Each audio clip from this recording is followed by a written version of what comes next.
Can you hear how smooth is this power plant? Alright guys, so with the 360 cameras we can start our drive. We are at the highway gas station and we will continue with the highway drive. We can do city drive to show you the start stop and how the car works in the, let's say, like a traffic jam or traffic. All right, so let's try the acceleration.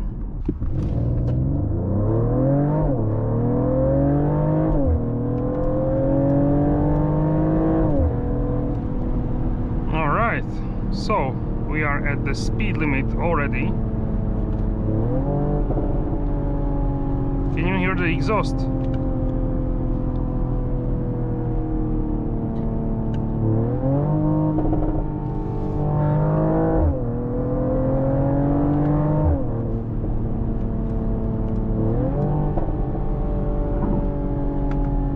Really nice sound.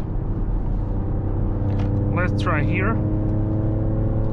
This is nice section because actually it has a slight bend, but you are going full speed limit, 80 km/h, 130 km/h already. Look, these cars are going so much slower, around 100 km, 60 mph. That's why, that's because of course they are going slower, yeah, this car can go at really intense paces. Now when you're on the highway, you can go back to comfort mode, turn on all assistance systems, and now the car is driving itself. In 9th gear we have lower than 1500 RPMs. We are like a semi-autopilot, level 2 autonomy driving.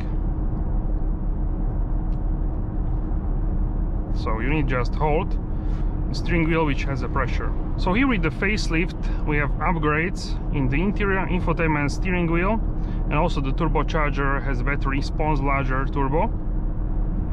But also with the facelift we now have the version which is the 53 hybrid. So it's essentially the same as here, the 53 series, but it has a plug-in hybrid in the back, and you can go on full electric mode about 80 kilometers, which is around 50 miles. So you can commute, do daily driving on electric, and then you can also use the petrol engine, which is boosted to 449 horsepower, the hybrid version, and in the back you have even more power, 95 horsepower from the back. Together we have system output 544 horsepower. This car is a mild hybrid. In the back we don't have large batteries and the added weight, so this version is lighter, and it has 435 horsepower. And then the top dog is the 63S, which basically has a V8 mild hybrid as well. No plug-in hybrid for the 63S. So let's overtake now. The car will increase speed. And this engine, this 6-cylinder, is really smooth and yeah, really pleasant to drive for sure. So let me know your thoughts about this powertrain. So in Europe we have also diesel version, the GLE 300, which is actually 4-cylinder. That's the base version, and nice CLA 45S with the Aero Plus package, the large wing. Alright, so let's talk about the version. So 300 4-cylinder diesel is the base version, really for comfortable slow driving. Then we have 450 diesel, 53 which is this one, 53 hybrid, that's the new model, 63S, and also we have plug-in hybrids as well, non-AMG plug-in hybrids. So the really popular one is diesel 6-cylinder, and difference between the 6-cylinder diesel and this car is, depending on the market, it could be from 6 all the way up to like a 10-11,000. So in Germany this car starts at 122k. That's with the VAT, and the 53 is another around 10k more, and 63 even more expensive. So that's like separate category, I would say. So really difference between the 53 and the diesel is not that big, so I think that's why is this model so popular, because of the price where it sits at. In the US you don't have any diesels, so you have also in the US 450 petrol, that's I believe the base. Then we have the 580, which is the V8 non-AMG version, also quite important one, but that is only for the SUV. For the coupe I don't think you have, maybe yes, I'm not actually sure, but there is also V8 non-AMG version, which is quite interesting option as well. And the 53, I think I saw that actually in the US on the website on the website of one showroom in the LA, I believe, or LA area actually. So 580 V8 and 53 coupe around 100k, maybe 110, 120, depending on the options. So that's certainly interesting. So the V8 would feel more smooth, it wouldn't be as sporty oriented, it wouldn't be as sporty oriented as the 53. Alright, so now we can test how the D-Stonic stops. So now the car is stopping, not me. Really smooth. Also auto start stop is turning on even before you fully stop. Now the car should also move automatically if it's active, if it's activated stop and go assist. Otherwise you just tap into the accelerator, or you can press on the steering wheel.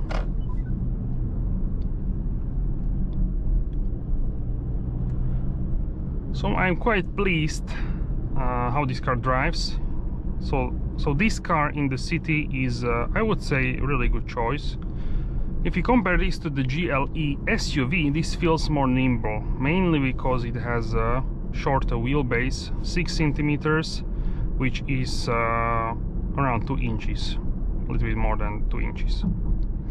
So it really is calibrated as a more sporty SUV than the GLE SUV. Even 53 GLE 53 SUV, you feel like you have something longer, like the whole car is bigger, everything feels less nimble, let's say. So I really prefer the coupe because of the added sportiness. Right now we are in the most sporty version of the suspension, that's why I felt like it was a little bit too much. So now we are in comfort, that's good. With the facelift is introduced full screen Apple CarPlay, Android Auto, which is amazing. In the pre-facelift we had this small like cutout in the middle. It didn't really have a lot of information there, so it was kind of not really as good as right now, so that's really useful. Also, if you are in individual mode and you have engine at reduced, start stop be turned on, you can sail, and you will get the blue icon of the boat, of the sailboat. So yeah, it will shut off the engine and you can sail basically. Steering wheel I really love. It's I would say my favorite steering wheel. Really nice. The airbag is covered in leather, also really nice. So this leather, I find it really interesting, let's say. It wouldn't be personally my choice, but I think I drive this, I drive car with this leather for the first time, maybe yes, and it's actually really nice. So for some people, I believe it could be a good choice to go for this leather. You have some other versions, other colors, like a red one, for example, or now we have also like a yacht blue and beige, many new shades. So yeah, this is also interesting. More customization for sure, manufacture. Also in this case we have the sunroof, which is sort of halfway big because of the coupe shape.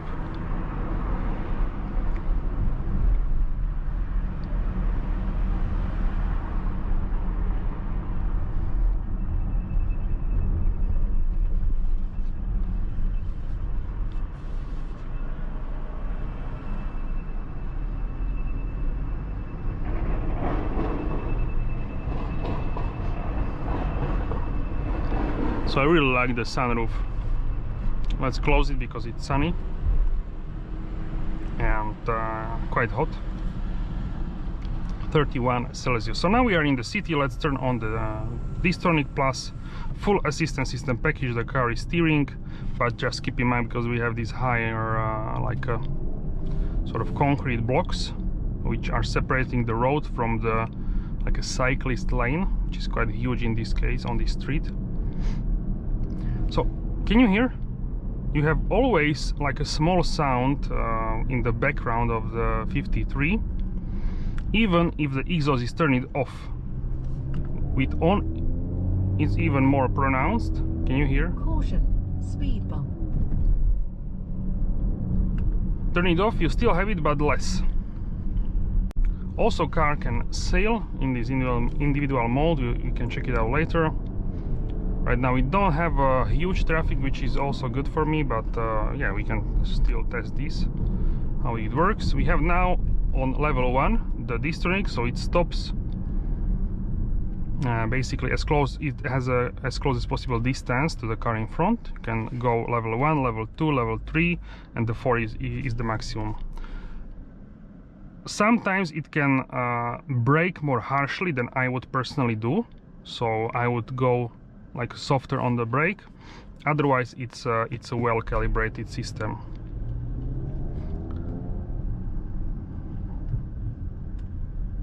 So when is a really big traffic jam, I really love to use this system because I'm not big fan of the little bit of the throttle, press a little bit of the brake, little bit of the throttle, little bit of the brake, and these kind of scenarios.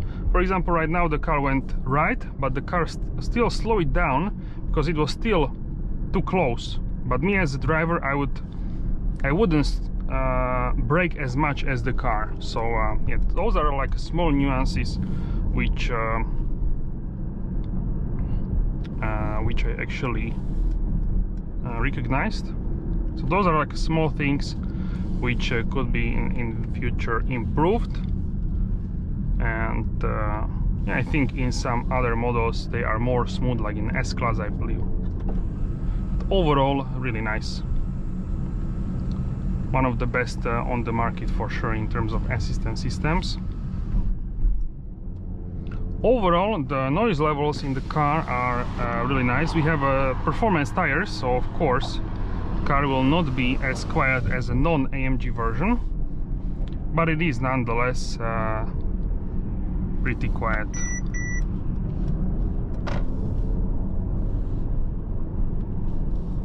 So let's overtake here. So now we are sailing actually. Check it out. Blue boat logo. And the engine is actually turned off, it shuts down. We are basically sailing with the gravity we are moving. Also, this car has very intelligent system, so if there would be slower speed limit incoming, the car would actually brake with the hybrid, mild hybrid part of the vehicle, and it will slow down without the brakes using like a recuperation. So that is also, I would say, useful, something you need to get used to a little bit, but it's very intuitive, I would say. But yeah, nonetheless, if you never experience this, you need like a small time to get used to this, like with every new stuff. Now we sealed as well, check it out.